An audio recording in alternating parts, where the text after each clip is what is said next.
Thank you for joining today's presentation on Beyond Grants and Contracts, Other Transactions. My name is Kristen Ta, and I'm your moderator for the next 45 minutes. I'm pleased to present our other presenters or panelists. I'll let them go ahead and introduce themselves. Good afternoon. This is Michelle Bowles, serving as the Director of the Office of Policy for Extramural Research Administration.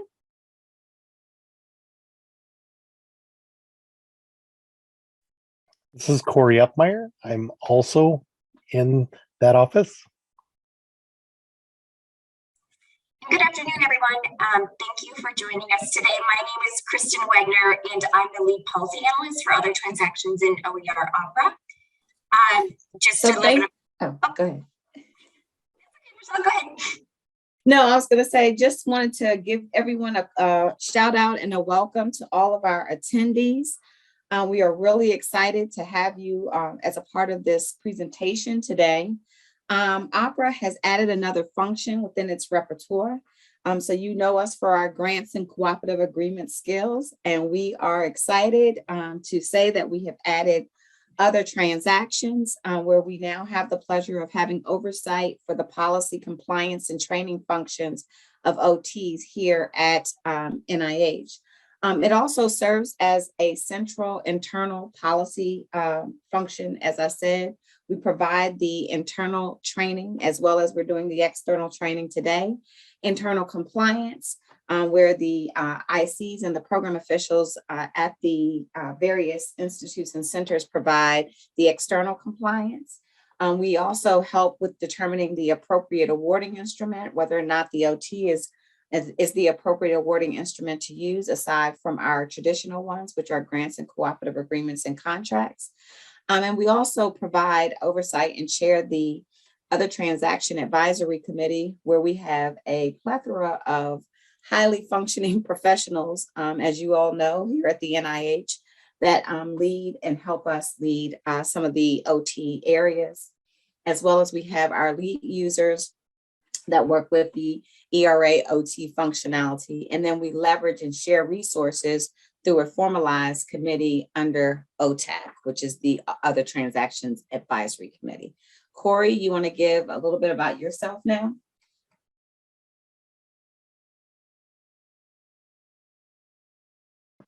You're muted.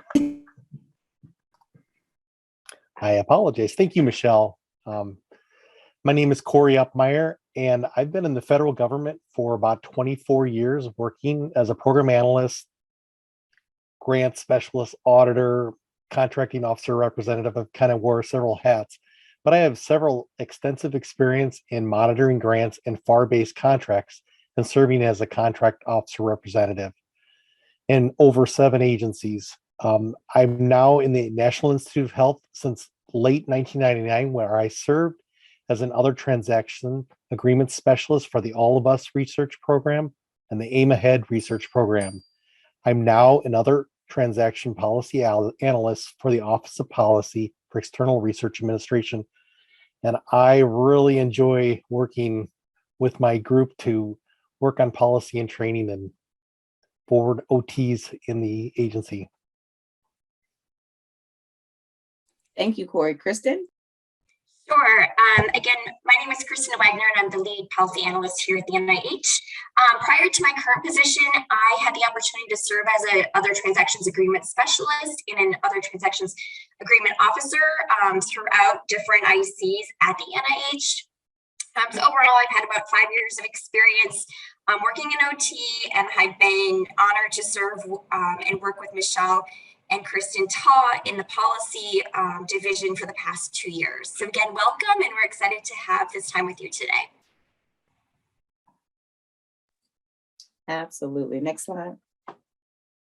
So we are really excited because by the end of our time together this afternoon, our goal is that you will be able to actively identify research opportunity announcements for OTs at the NIH, understand how NIH issues central internal policies versus how ICs and programs communicate external requirements, as well as locate NIH's contacts for other transactions. And like Kristen kind of talked about initially, we're going to be doing this in a panel style forum. And those of you that know me in the grants and cooperative agreement space, you all know I love to do Q&As because I think in my head that I know exactly what you guys want to know. And I'm really ready to tell you, but then I throw a curveball. So this is going to be really exciting for me and for the team here today. I'm going to try not to throw curveballs just because this is our first time doing it. But, you know, as the rumor has it, I always have to keep it lively. So maybe they might throw something at me. But at the end of the day, our goal really is to make sure that you can characterize those other transactions, identify the ROAs, discuss the policy implementation for OTs from the extramural standpoint, and locate the contacts for other transactions. So without further ado, we'll get started on slide 4.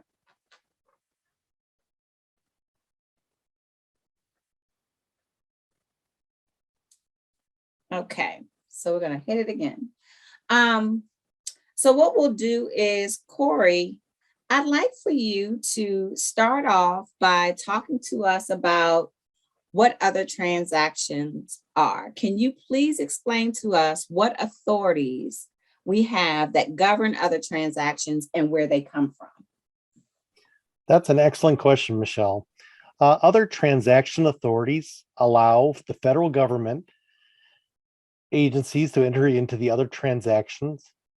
Other transaction authorities have been given to the federal agencies by Congress to provide them with the flexibility necessary to adopt and incorporate best business practices that reflect commercial industry standards into its award instruments.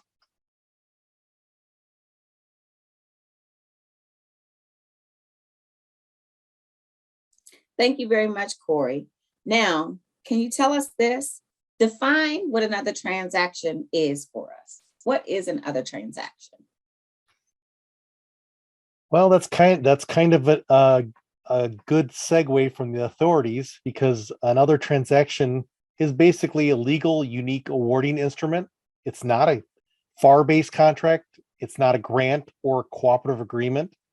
They're not subject to the federal acquisition regulation or grant regulations, and unless otherwise noted for certain provisions in the terms and conditions of the award. They are, however, subject to the other transaction authorities that govern the initiative and/or programs, as well as applicable legislative mandates, and are used to promote unique research initiatives and opportunities. Thanks, Corey.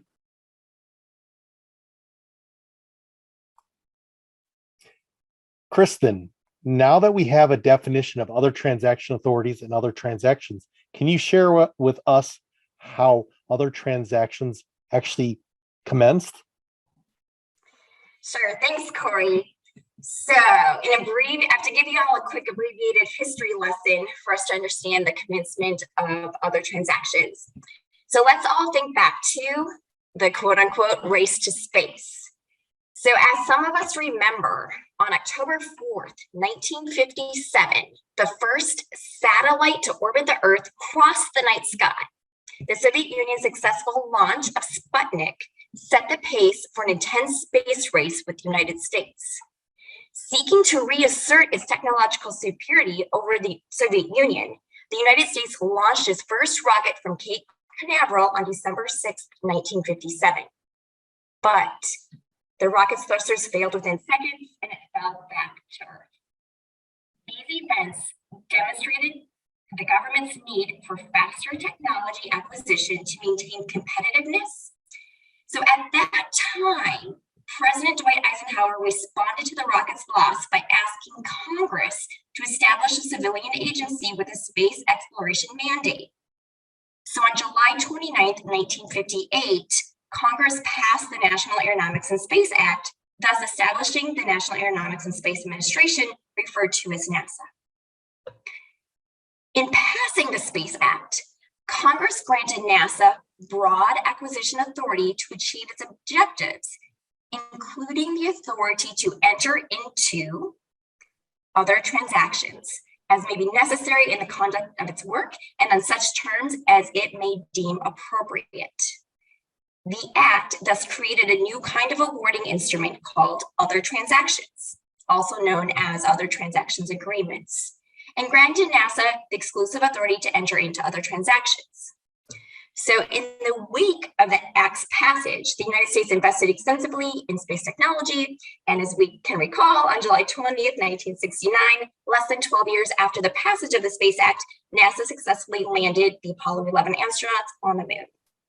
So even though the purpose of enabling NASA to use OTs was to expedite acquisition of cutting edge technology, today, other transactions authorities have been extended to other agencies, including ours, for a number of purposes, from prototypes to research. So that kind of gives us a little bit of background of how this all got started. Thanks, Kristen. We're hearing a bit of an echo from your presentation. I don't know if you should turn down your computer or what. And then we're going to have, if you could turn the controls over to Kristen Ta, she can actually go ahead and run the slide deck so that folks can see the information on the slide as we're going. And Michelle, while we're switching that over, we have a few questions in the Q&A that you might be able to help us with. Can you talk a little bit about whether other transactions are considered an assistance award? So that'll be discussed further down in the slide. So let's get through the slide deck and then we will answer questions after that point. But if you could please take over the controls and work the slides, that would be great.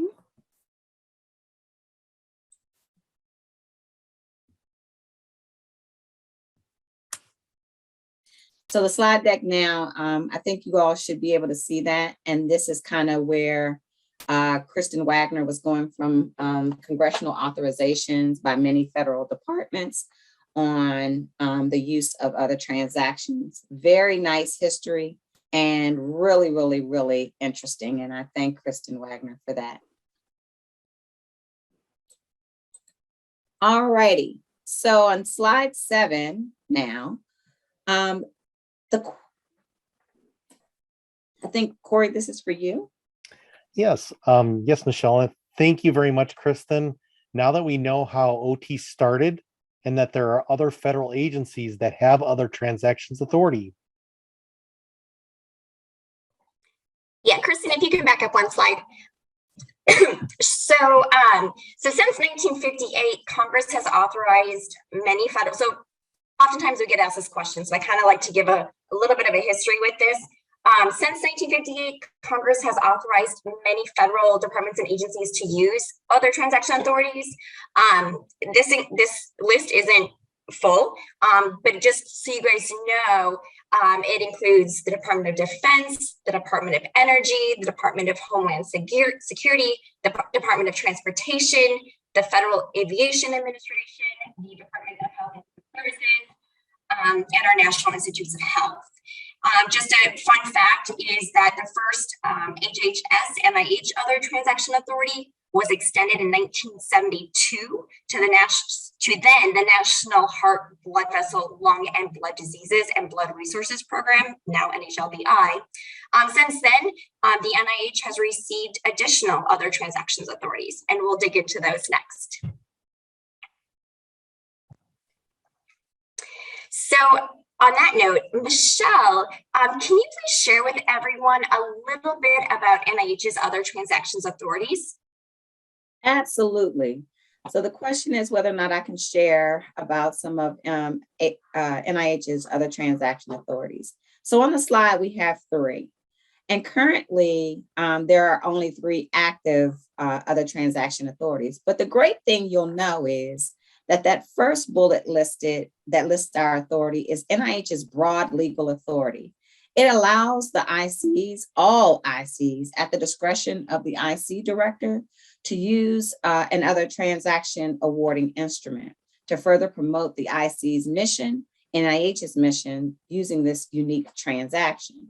And so that's the great thing, that while not each and every institute and center or each and every program that is managed by the NIH has a specific authority, we now have a broad authority that the NIH director has a unique opportunity to maximize research initiatives. Also, the second authority listed is specific to the National Heart, Lung, and Blood Institute, also known as NHLBI, and allows the NHLBI's IC director at his or her discretion to use other transactions to conduct the NHLBI's mission and functions.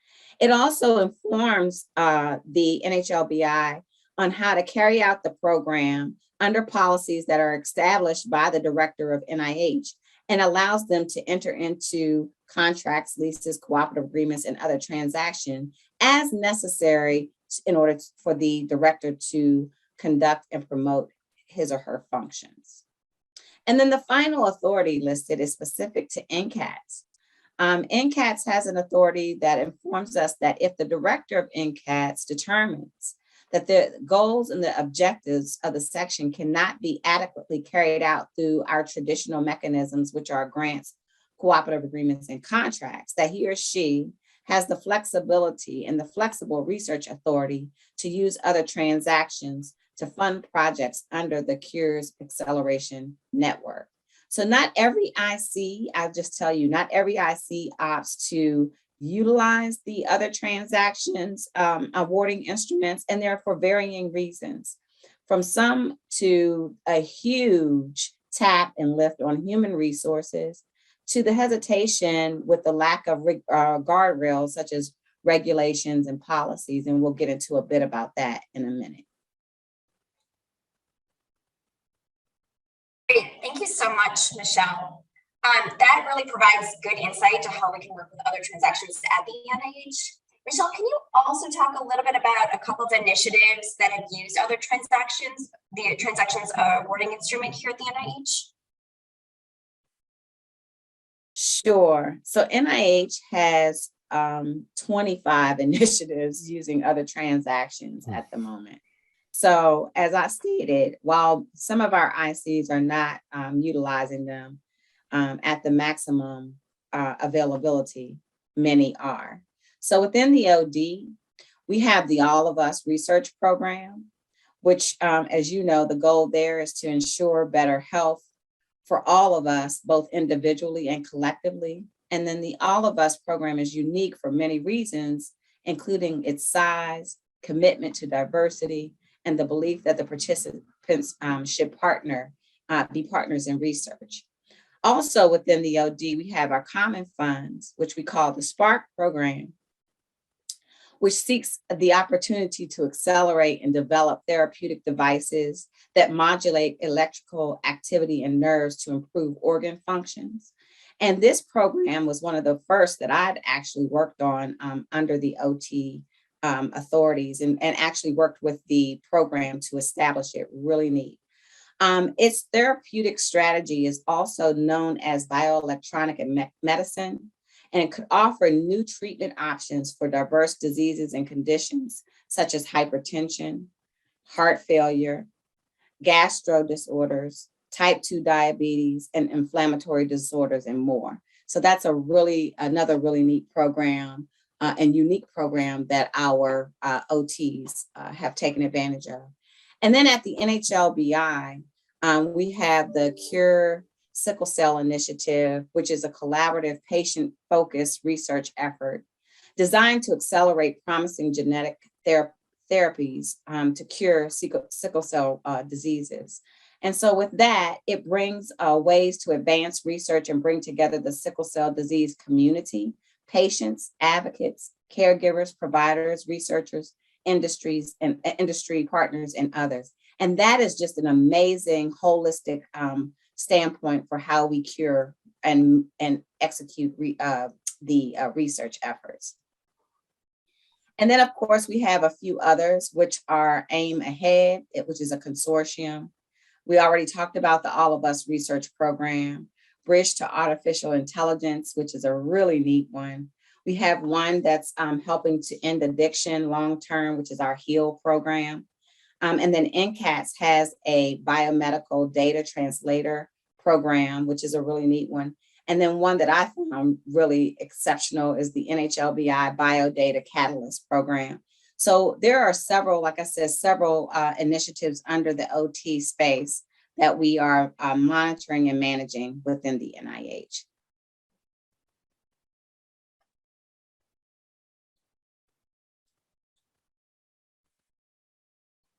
Next slide. So while it's important to understand our other transaction authorities, it's also important for us to know the difference between the other NIH awarding instruments. So Corey, I'm going to pivot to you and ask that you please share with everyone the difference between a grant, cooperative agreement, contract, and other transactions. Thank you, Michelle. I mean, essentially, they're all mechanisms to get money to do things, but to start with, a grant is a financial assistance mechanism providing money, property, or both to an eligible entity to carry out an approved project or activity. It's used whenever the National Institute or Center anticipates no substantial programmatic involvement with the recipient during the performance of the financially assisted activities. Grant management staff and recipient follow the Office of Management and Budget's uniform guidance and our NIH grants policy statement. Whereas a cooperative agreement is just like a grant, but instead of limited oversight, it has substantial federal staff involvement. So the next area is a federal acquisition regulation procurement contract, and it's a legal binding instrument to acquire goods and services for the direct use or the benefit of the government. Applications are reviewed on stated evaluation factors, and there's a lot more government oversight and control. Deliverables are expected, and contracting officers and awardees follow the federal acquisition regulations, also known as the FAR. As aforementioned, other transactions are not grants, they're not cooperative agreements, and they're not procurement contracts. An other transaction is a legal binding instrument used for a broad range of research and activities. It is determined by statute as well as the opportunity announcement. Applications for other transactions go through a scientific evaluation or an objective review. Each term and condition is subject to negotiation. The amount of involvement by federal staff will be negotiated and written in the terms of the agreement. The types and number of reports will be negotiated and written into that agreement. So overall, while other transactions may appear to have fewer restrictions than other types of awards, as they do not follow the uniform guidance or the FAR, they still must be awarded in a manner that ensures proper stewardship of federal funds and comply with requirements applicable to all federal funding, regardless of the funding mechanism. Next slide, Great. please.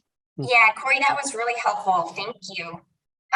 Michelle, can you talk a little bit about why other transactions are typically used instead of the traditional funding mechanisms here at the NIH?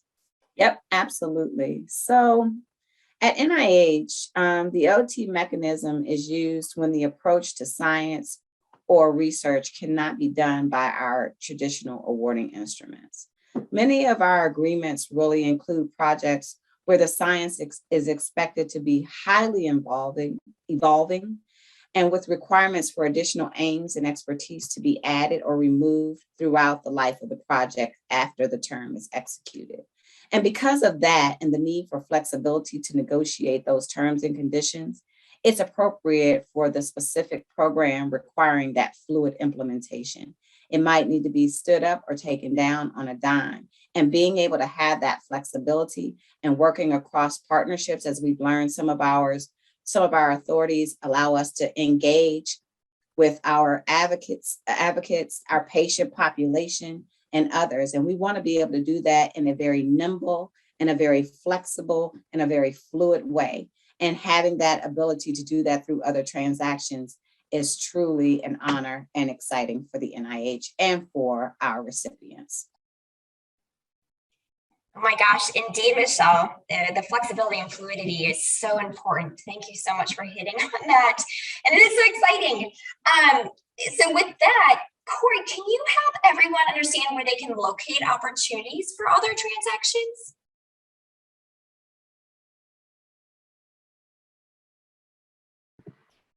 You're muted. Sorry about that. That's another great thing about other transactions. They have the initiative to have flexibility where they publish their opportunities for the other transactions. These may include, but are not limited to the center, institute, or office or initiative's website, to sam.gov, to an industry-based distribution list and websites. Okay, next slide, please. So Kristen, can you talk to us about how one can apply if interested in an opportunity? Sure, thanks, Corey. For everybody to know, each research opportunity announcement, no matter where it's posted, should provide specific instructions for what one should include in their application. So it's gonna look a little bit different per each opportunity announcement. However, I just want to note that all NIH OT applications to be considered for other transactions are required to be submitted through NIH's Electronic Research Administration application submission system and interface for submission tracking module, as many of you know as ERA Assist. An application guide for specific OT applications is available online at the website we have posted here. And if you guys have more questions about that later, feel free to contact us. What's really important to understand is that these instructions, if you're familiar with our grants, they're going to be different than those that you have for a grant. So make sure you look through those. Things that are required for grants may not be required at the time of application for other transactions. Should anyone have questions about their applications, they can reach out to the contacts listed on the opportunity announcement or to the ERA service desk by submitting a web ticket or calling them. If you do reach out to the ERA service desk, I'd also recommend indicating that you're requesting assistance for another transactions application, because they are different than a grants application. So it's clear from the beginning of the request being made. I think that is key for these, but do know that all applications for other transactions are required to go through ERA Assist. Well, thanks, Kristen. So Michelle, after organizations apply, can you just talk to us a little bit about how the applications are reviewed or evaluated? Absolutely, Corey. And so unlike our traditional grant and cooperative agreements, the other transaction applications go through what we call an objective review, or what we've coined as a scientific evaluation, to ensure that the applications that come in are meritorious and are not watered down because it's not a part of the regulatory peer review requirements. The process involves a thorough and consistent examination of those applications based on an unbiased evaluation of scientific and technical merit and other relevant aspects. The objective review is performed by experts in the field, and they also are experts that have the scientific background in order to rank these applications as they need to be ranked. The other thing that I want to make sure of is that while we might not have that peer review aspect from the regulatory standpoint, individuals who serve on our OT objective reviews or our scientific evaluations may be internal and or external experts, but each review or evaluation will have criteria and composition to ensure that the integrity and the fairness and the transparency of the objective review or scientific evaluation has occurred without bias. All of our peer review principles that we follow for grants and cooperative agreements are definitely embodied. And therefore, even with the conflict of interest among those serving on as reviewers is not allowed, and everyone that's involved in our objective review or our scientific process must be protected under the confidentiality of comments from the objective reviews and the scientific evaluation. So we take it very seriously. And it's a process that we have worked very hard to infuse integrity into. And so, Kristen, can you talk to us a little bit about what staff are needed to work on OTs? Yes, of course, Michelle. So it's really important to know that OTs just aren't done in a silo. It takes a team of people to work on these. So we understand, it's going to depend on the type of OT that it is, but there may be many folks working on another transaction award. It could be anybody from compliance leads to initiative leads, program analysts, program leads, program managers, project team leaders, project managers, scientific program directors, strategic coordination reps, technical officers, among so many others. But one thing we do want to point out that is a requirement for our other transactions is that there's a minimum amount of folks that need to be on an award from the NIH side as well as from the recipient side. So at a minimum, an OT recipient must have a business official and a principal investigator or principal director. For OTs, these two roles actually may be the same individual. However, most of the time, there is a separation of roles at an organization between the business official and the PI/PD, or multiple PIs and PDs on the award. At the NIH, at a minimum, an OT award must be managed by an OT agreement specialist, an OT agreements officer, and an OT program official. And I'll go through the definitions real quick just so you have an understanding of these folks. The recipient business official would be on your end. It's the individual named by the applicant who is authorized to act for the organization and to assume the obligations imposed by the federal laws, regulations, requirements, and conditions that apply to the other transaction. This individual, if you're familiar with ERA, may be equivalent to the signing official, the SO in ERA.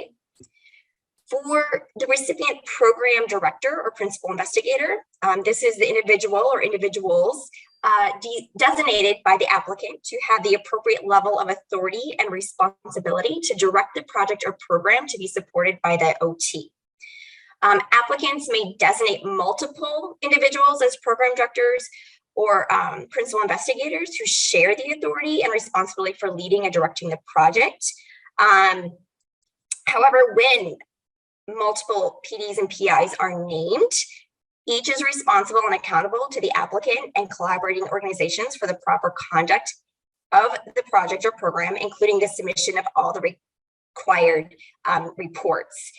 The presence of more than one PD or PI on an OT diminishes neither the responsibility nor the accountability of an individual PD or PI. So each PD or PI will be listed on an OT.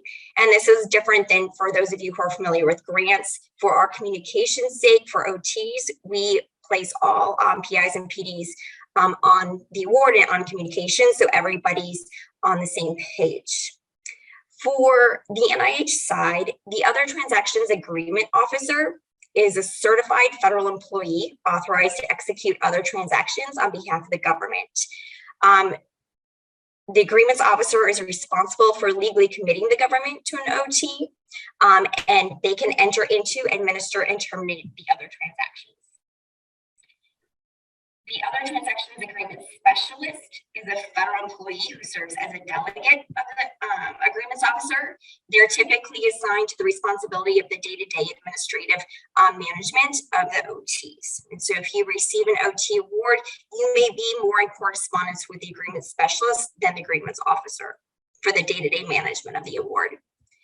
And we also have the other transactions program official. And this is a federal employee that is responsible for the programmatic, scientific, and or the technical aspects of the other transaction. And within the OT, it'll typically be defined out each of these roles, so you know who is responsible for what in the OT. This is really, really good information. And someone in this panel, or not the panel, but one of the folks asked if our participants asked if this information was going to be included into the slide deck. And so we will definitely add an appendices section to our slides so that we can put this helpful information in it for you guys. So thanks a lot, Kristen. Corey, pivoting to you, can you now talk to us about how other transaction agreements are written? Yes, definitely. When I have the background in grants and contracts, basically everything's boilerplate, but other transactions are based off of the application, the review and evaluation and needs of the National Institute of Health, and the negotiations between the NIH and the applicant. So this is really unique to this awarding instrument because every term and condition can be negotiated for the award. Negotiations are a process that involve discussing and reaching to an agreement on the terms and conditions for another transaction. Throughout the negotiation, it is important that the recipient business official and the National Institute of Health OT Agreements Officer be present throughout each step of the negotiations for each potential award. Depending on where the project falls on the research spectrum, the ability to establish allowable costs, schedule, and performance requirements will vary from best effort to clearly identifiable and enforceable requirements. The negotiated terms and conditions must be appropriate for each other transaction, and in negotiating terms and conditions for each OT, sometimes restrictions are imposed by appropriations and policy requirements based on that type of activity, and compliance obligations must be considered. So it's a different way of thinking than grants and FAR-based contracts, which are very standardized and set. Yeah, I mean, I think that's true. And as we've talked about it before, in the grants and cooperative agreements space, a lot of times, the only time we are able to really kind of add those unique principles and pieces is when we have these specific award conditions. And so when we have the OTs, these are, what do we say back at the ranch, right? One OT is one OT. Mhm. So the agreement terms are going to be very different for each. So I want to thank you for that, Corey. Kristen, can you talk to us about what types of terms and conditions are in the other transaction agreement as outlined here on the slide? Sure, thanks, Michelle. I was also going because I was going to also say that we always say one OT is one OT as they're not standard and they do look so different. But even on that, so what we do is have a requirement of what needs to be written into the other transaction agreement, but it can look different. So when we look at the screen, each issued other transaction will be written and include in no particular order, but not be limited to the following sections. So it'll have the OT identification number, the parties involved, what other transaction authority is being used, the description of the project, the term of execution, how the termination will be done, how any modifications will be done, how you'll do the accounting and management of it, how it'll be funded. It'll also talk about the obligation in payment, if there's any cost sharing involved. It'll talk about how it'll take care of audits and disputes. It'll mention all of the different statutes and regulations that are applicable to all of our federal awarding instruments, including an OT. It'll talk about flow down. So if you have subrecipients on an award or contractors, how that may look. It'll also talk about how reporting will be done or how deliverables will be given. It'll note any restrictions, and then it'll also include how the closeout will be done on the award. It's really important, kind of as a side note, that the business official who signs the award understands each term and condition on the award, and that goes back to the negotiations Corey talked about. So when you have those negotiations and you're reviewing it, make sure it is completely clear for you. Additionally, in my opinion, it is critical that your team who works on an OT know what is written into the agreement and any modifications thereafter. Since OTs are not bound to the FAR or to uniform guidance, it's extremely important for everyone involved to know what is agreed to in the other transaction agreement. So kind of gives us an overview of what that looks like and what we should pay attention to. Ooh, thanks, Kristen. Say, now that we've been doing OTs for a little bit of a while, Michelle and Kristen, can you tell me a little bit of some of the lessons learned from the agency and some of the perspectives from our ICOs that are working on other transactions? Sure, Kristen, I'm going to let you start and I'll end. Thank you.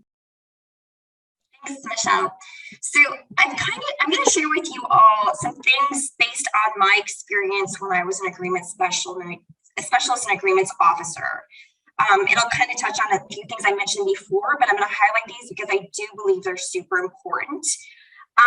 First of all, as was mentioned by Michelle earlier, the purpose behind OTs is flexibility and adapting to our process and agreement to fit the circumstances that we're facing at the moment.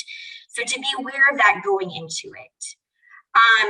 From my experience working on OTs, there was a huge time commitment as these awards were evolving and modifying throughout time. And so on that note, just to think about, if you're thinking about applying to an award or you're thinking about who would be the PI or who would be the business official, ensuring that they have the time commitment to dedicate to this type of an awarding instrument. For us at the commencement of the pre-award cycle, we needed to set aside time, significant time, to devote to our pre-award meetings that was internally and externally, and to negotiate that agreement. Throughout my experience on the OTs,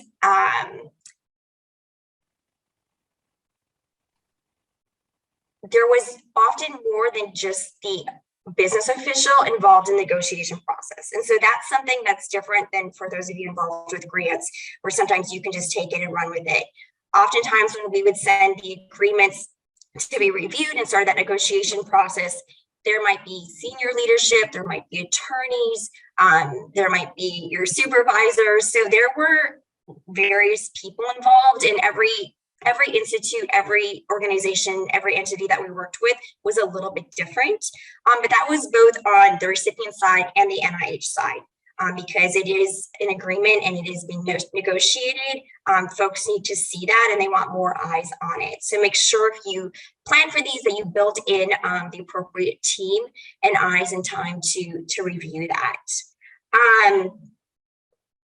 Also, kind of unlike grants, business officials shouldn't assume that I'm putting in air quotes, any business official in one's office can review an OT award or its modification.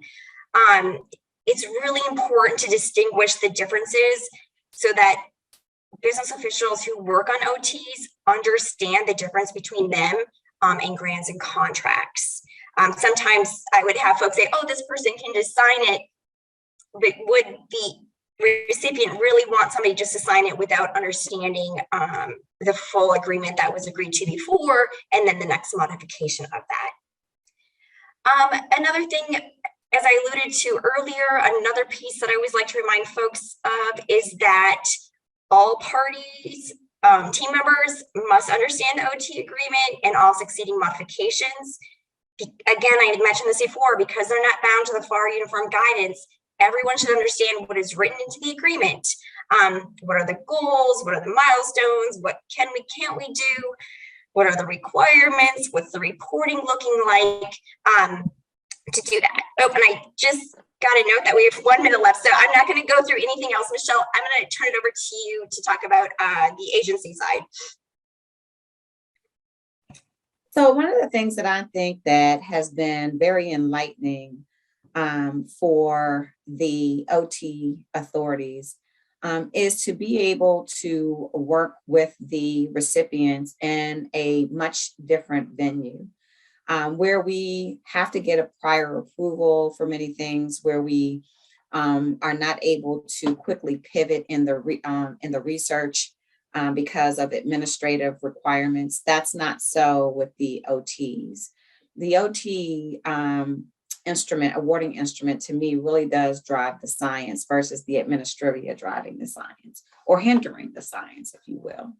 And so for us, being able to be a part of some of the discussions related to the program designs, understanding the needs and the outcomes from the scientific aspects, and then being able to work closely with our non-traditional partners and some traditional partners to make that happen in a way that is not administratively burdened down by regulations, either the FAR or the uniform regulations for grants, is something that I've found very unique, very attractive, and it really has helped the evolution and the uniqueness of the research opportunities, as we've said all along.